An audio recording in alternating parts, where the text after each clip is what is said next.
আসসালামু আলাইকুম এভরিওয়ান। কেমন আছেন সবাই? আশা করি সবাই অনেক ভালো আছেন, সুস্থ আছেন। আবার চলে আসলাম একটা রান্না-বান্নার ছোট্ট ডেইলি ভ্লগ নিয়ে। আর আজকের ভ্লগে আপনার সাথে শেয়ার করব কি রান্না করলাম আর কি খেলাম সেই সব কিছুই। আজকে রান্নার জন্য ছিল মিষ্টি কুমড়া ভাজি, তার সাথে বেগুন আলু দিয়ে রুই মাছের একটা তরকারি।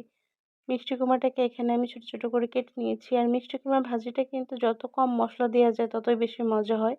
এটার মধ্যে কোনো মসলা এড করার আসলে প্রয়োজন নেই। কাঁচামরিচ, পেঁয়াজ, একটু সামান্য পরিমাণে হলুদ আর মিষ্টির জন্য একটু চিনি এড করলেই কিন্তু রান্নাটা একদম কমপ্লিট হয়ে যায়।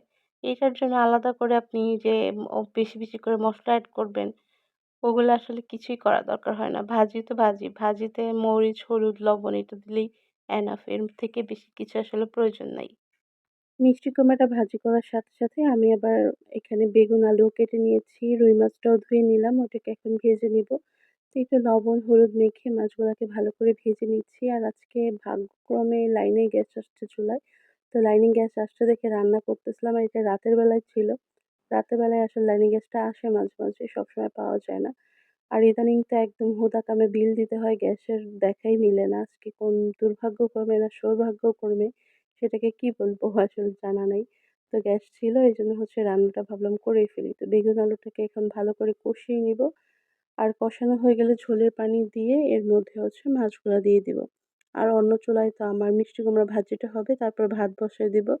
এসব রান্নাবান্না শেষ হলেই হচ্ছে আপনার খাওয়া-দাওয়া করব। আজকে অনেক লেট নাইট মানে খাওয়া-দাওয়া হচ্ছে।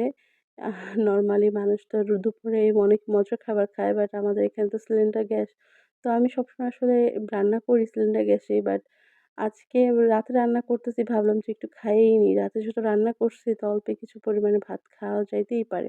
রান্না করলে গরম, গরম ভাত তরকারি কিন্তু মজাই লাগে। আর আজকে মানে রাতের খাবারটা একদম সন্ধ্যার দিকে খেয়েছিলাম 7:30টার দিকে। তো এইজন্য হচ্ছে রান্না করতে, করতে ক্ষুধা লেগে গেছে। তো এখানে মাছটা দিয়ে দিলাম ঝোলের জন্য। লাস্টের দিকে একটু তুলে রাখা জিরের গুঁড়া দিব। আজকে ধইনা পাতা দেইনি এই তরকারির মধ্যে। জিরে গুঁড়া দিয়ে নামাই দিব। আর এদিকে ভাতটাও বসায় দিয়েছিলাম। সব রান্না-বান্না একদম রেডি হয়ে গেছে। তো এখন জাস্ট হচ্ছে খাবারটা খাওয়ার পালা। আমি সুন্দর মতো খাবারটা বেড়ে নিয়েছি। তো এখন হচ্ছে ১ম এ একটু মিষ্টি কুমড়া দিয়ে ট্রাই করব। দেখি মিষ্টি কুমড়াটা কেমন রান্না করলাম। আসলে সবসময় কিন্তু মিষ্টি কুমড়াটা মজা হয় না। মিষ্টি কুমড়াটা মাঝে, মাঝে খুবই মজা হয়, আবার মাঝে, মাঝে খুবই জঘন্য হয় বলা চলে। তো মাঝে, মাঝে যে মজা হয় সেটা খেতে বেশ মজাই লাগে, ভালোই লাগে।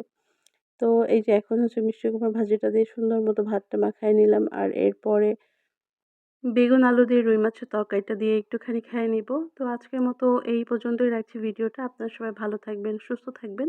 আর আমার এই রান্নাবান্না ভিডিও কেমন লাগে কমেন্ট করে জানাবেন। আর ফলো দিতে ভুলবেন না। আল্লাহ হাফেজ।